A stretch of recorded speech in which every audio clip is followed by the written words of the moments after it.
an Abi Abdurrahman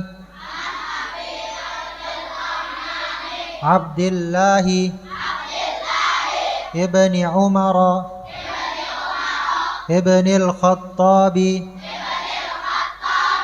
Kalau dilanjut, an Abi Abdurrahmani Abdillah ibni Umar ibni al-Khattabi radhiyallahu anhuma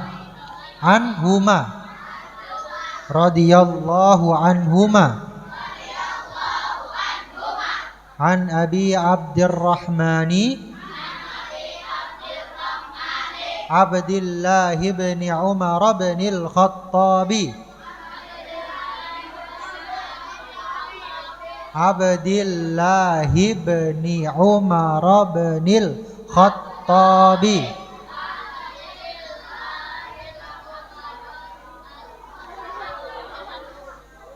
Abdillah ibni Umar ibni al-Khattabi an Abi Abdurrahmani Abdillahi ibni Umar ibni al-Khattabi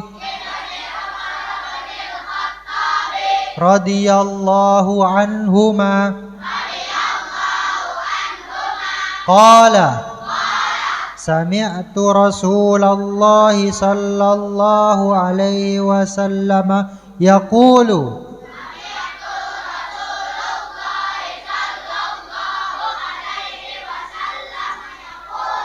Buniyal Islamu ala khamsin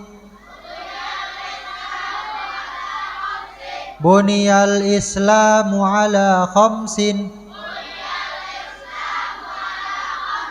Buniyal Islamu ala khamsin Syahadati an la ilaha illallah wa anna Muhammadar Rasulullah. Buniyal Islamu ala khamsin syahadati an la ilaha illallah wa anna Muhammadar Rasulullah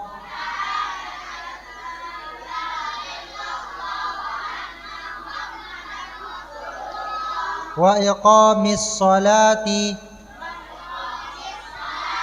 wa iqamis salati wa iqamis salati wa itaiz zakati wa itaiz zakati wa hajjil baiti wa hajjil baiti wa sawmi ramadana wa sawmi ramadana. Buniyal Islamu ala khamsin syahadati an la ilaha illallah wa anna Muhammadar Rasulullah wa iqamis salati wa itaiz zakati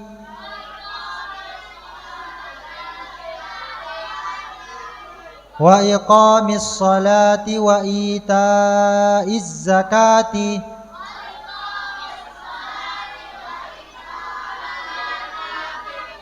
wa hajjil baiti wa sawmi ramadana wa hajjil baiti wa sawmi ramadana.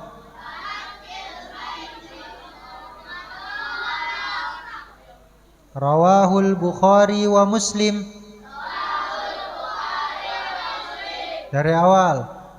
An Abi Abdurrahmani Abdillah ibni Umar ibn al-Khattabi radhiyallahu anhuma. sami'tu Rasulallahi sallallahu alaihi wasallam yaqulu buniyal islamu ala khamsin syahadati alla ilaha illallah wa anna muhammadar rasulullah wa iqamis salati wa itaiz zakati wa hajjil baiti wa shaumi ramadhana rawahul Bukhari wa Muslim. Siapa yang udah hafal?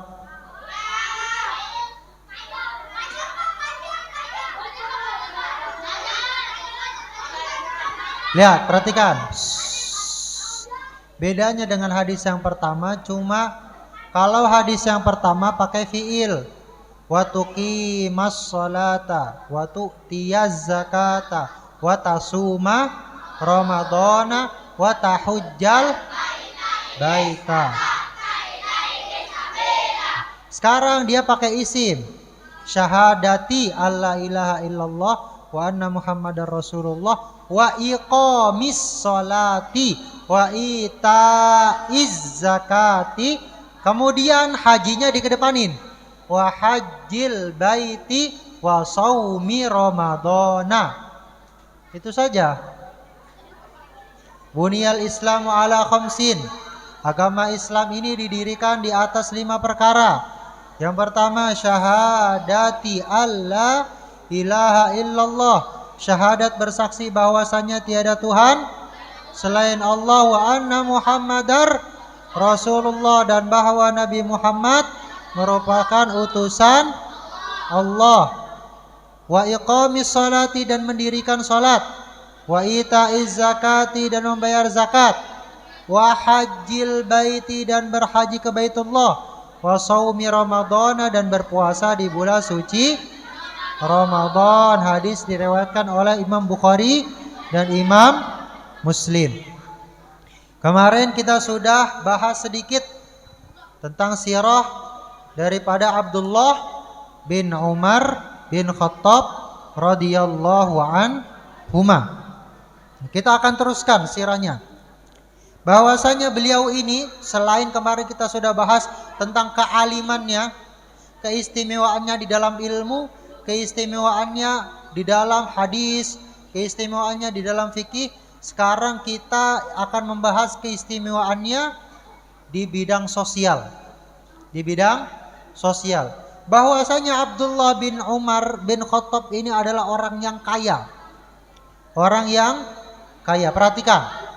Perhatikan anak-anakku sekalian. Semua sahabat yang menjadi pembesar, yang masyhur, rata-rata merupakan orang yang kaya. Rata-rata merupakan orang yang kaya. Abu Bakar orang yang kaya, Sayyidina Umar orang yang kaya, Sayyidina Utsman orang yang kaya, Sayyidina Ali orang yang kaya.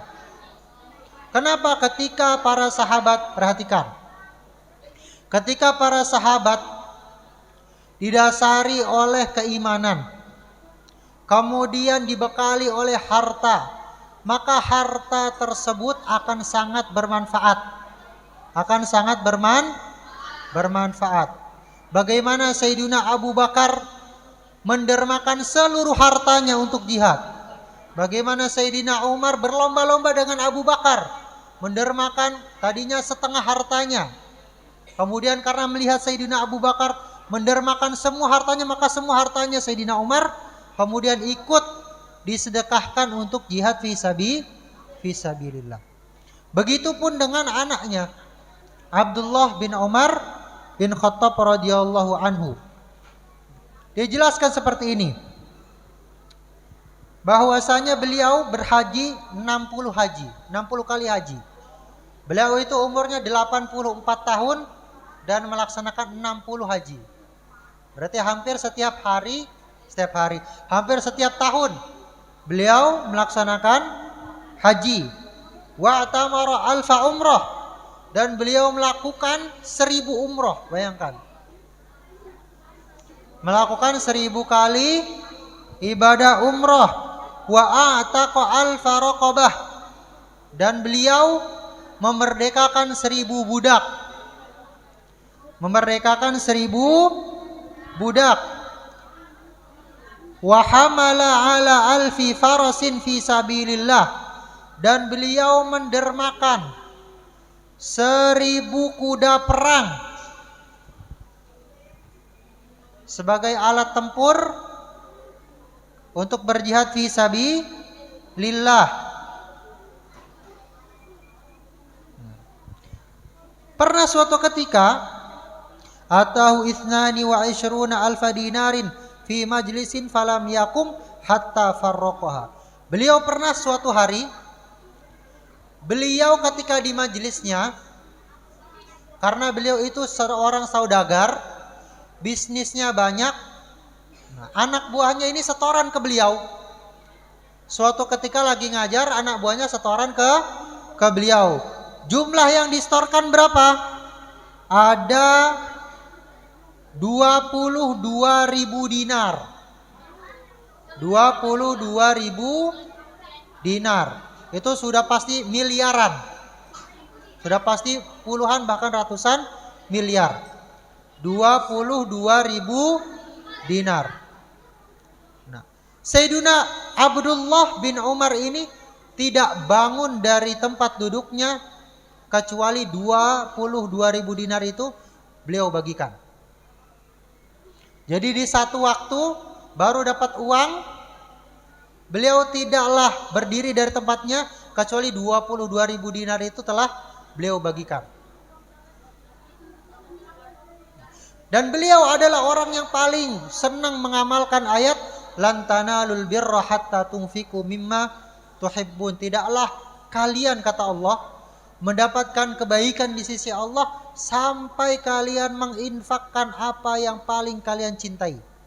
Hatta tunfiqu mimma tuhibbun, sampai kamu memberikan, mensodakohkan, mendermakan apa yang kalian cintai. Maka lihat, perhatikan, kalau kita ingin dapat pahala yang lebih di sisi Allah, maka kita harus berani untuk merelakan apa yang kita cintai dari harta kita, dari materi yang kita punya untuk kita bagikan. Semakin kita cinta sama harta tersebut, kemudian kita relakan, kita bagikan, maka semakin besar pula pahala yang akan kita dapatkan. Makanya kita kalau ngasih orang itu sesuatu yang baik, perhatikan, rumus sedekah, rumus ngasih orang. Jangan kita kasih kepada orang sesuatu yang kita sendiri nggak mau untuk sesuatu tersebut. Contoh, kita mau ngasih orang baju, kita sendiri nggak mau buat makainya. Udah jelek banget, udah sobek-sobek. Kalau kita pakai malu, terus kita kasihin ke orang, itu nggak boleh. Nggak boleh. Makanannya nggak enaknya luar biasa, kalau kita suruh makannya kita muntah-muntah, kemudian kita kasihin orang lain, nggak boleh. Apalagi mainan, sepatu, futsal, HP. Jadi jangan, perhatikan, ketika kita mau ngasih sesuatu ke orang, ketika kita mau memberikan sesuatu ke orang lain, maka posisikan diri kita sebagai penerima. Posisikan diri kita sebagai penerima. Kira-kira kalau saya yang dikasih ini, saya mau nggak? Kira-kira kalau saya yang dikasih, saya terima nggak? Pantas nggak? Nah, kalau misalnya pantas, kalau misalnya kita mau untuk menerima, nah maka kita sedekahkan hal tersebut. Jadi jangan sedekahkan sesuatu yang kita sendiri gak mau untuk sesuatu tersebut. Itu makna dari ayat lan tanalul birra hatta tunfiqu mimma tuhibbun. Beliau senang sekali itu mendermakan hartanya. Pernah suatu kali beliau kan punya budak banyak.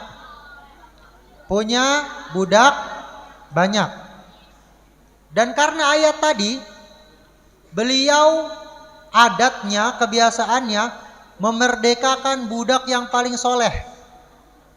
Memerdekakan budak yang paling soleh. Maka banyak dari budaknya Sayyidina Abdullah bin Umar ini berlomba-lomba untuk jadi soleh agar dimerdekakan oleh Sayyidina Umar. Jadi niatnya cuma biar merdeka, nggak pure karena pengen jadi orang soleh. Maka dikomentarin sama orang, wahai Sayyidina Umar, innahum yakhda'unak. Mereka itu berlomba-lomba jadi soleh karena pengen menipumu, karena pengen dimerdekakan saja, bukan beneran soleh mereka. Maka kata Sayyidina Abdullah bin Umar apa? Man khada'na billah in khada'na lahu. Kalau mereka niatnya menipu kita, maka nanti mereka yang akan ditipu oleh Allah di akhirat.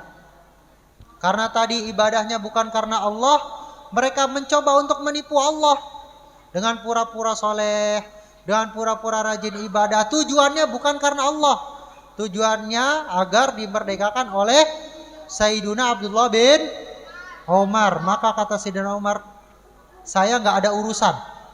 Saya nggak ada urusan dengan niat orang. Kalau memang dia soleh karena Allah, maka nanti biar Allah yang ngebales. Tapi karena kalau dia soleh karena saya, maka nanti bagaimana Allah memperlakukan dia di akhirat. Yang penting saya, kalau ada hamba sahaya, kalau ada budak yang soleh, maka langsung saya merdekakan. Pernah suatu ketika beliau mempunyai budak yang luar biasa cantik. Saking senangnya, karena senangnya Abdullah bin Umar dengan budak ini, karena tadi ayat tadi, lan tanalul birra hatta tunfiqu mimma tuhibbun.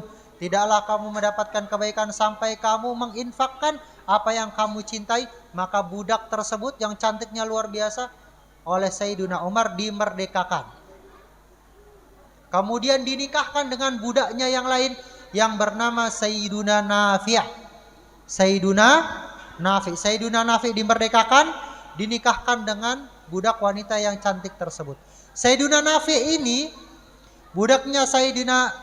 mantan budaknya Sayyiduna Abdullah bin Umar ini nanti yang akan mewarisi keilmuan daripada Sayyiduna Abdullah bin Umar bin Khattab. Makanya silsilah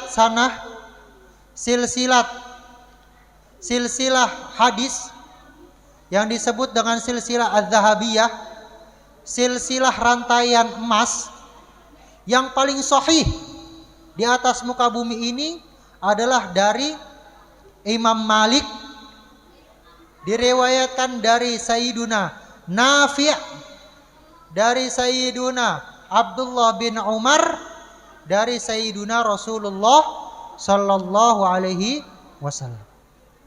Karena berkat loyalnya Sayyiduna Umar memerdekakan budaknya, kemudian budaknya bebas untuk nuntut ilmu, kemudian mewarisi keilmuan daripada Sayyiduna Umar. Nantinya budak Nafi ini yang akan jadi guru daripada Imam Malik radhiyallahu anhu. Ya, luar biasanya Sayyidina Umar, Sayyidina Abdullah bin Umar, loyalnya luar biasa, dermawannya luar biasa. Pernah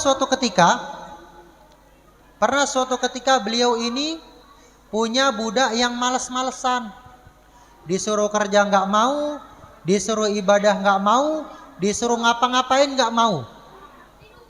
Kemudian oleh sahabatnya ini diberi nasihat, bagaimana wahai Abdullah kalau engkau jual saja budak ini, engkau jual saja budak ini. Maka jawaban Sayyidina Abdullah bin Umar apa? Saya punya ide yang lebih bagus daripada menjualnya.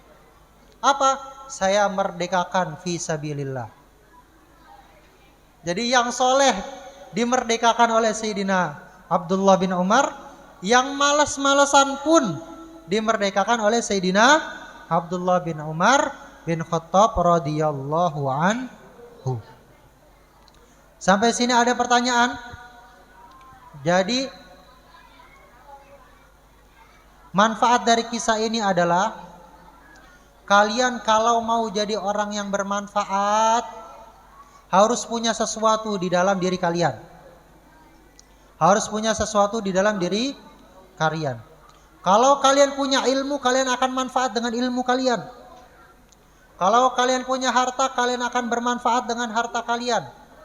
Kalau kalian punya tenaga, kalian akan bermanfaat dengan tenaga kalian. Ketika seorang muslim didasari dengan keimanan, maka apapun yang melekat pada dirinya akan menjadi manfaat bagi orang lain. Al-muslimu man salimal muslimuna min lisanihi wa yadihi.